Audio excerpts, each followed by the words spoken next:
3 ম্যাচের ওয়ানডে সিরিজের last one day ম্যাচে মাঠে নেমেছিল বাংলাদেশ এবং পাকিস্তান। এই ম্যাচে পাকিস্তান টস জয়লাভ করে আগে বোলিং করার সিদ্ধান্ত নেয়। বাংলাদেশ টস হেরে ব্যাট করতে নেমে নির্ধারিত 50 ওভারে 290 রান তুলতে পারে 5 উইকেটে হারিয়ে। বাংলাদেশের ব্যাটারদের মধ্যে সর্বোচ্চ রান করেন এদিন ওপেনার তানজিদ হাসান তামিম। তিনি একাই করেন 107 রান, 6টা 4 এবং 7টা ছক্কার সুবাদে।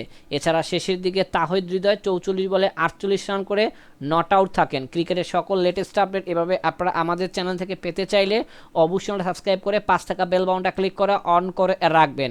291 রানের টার্গেটে খেলতে নেমে পাকিস্তান নির্ধারিত 50 ওভারে 279 রান তুলতে পারে 10 উইকেট হারিয়ে। সেই সুবাদে বাংলাদেশ এই ম্যাচটা 11 রানে জয়লাভ করে। তাতেই বাংলাদেশ 2-1 সিরিজ ঘরের মাঠে জিতে যায়। বাংলাদেশের বোলারদের মধ্যে সর্বোচ্চ উইকেট দেখা পেয়েছেন তাসকিন আহমেদ। এছাড়া মুস্তাফিজুর রহমান 3টি উইকেট, নাহিদ রানা 2টি উইকেট দেখা পেয়েছে।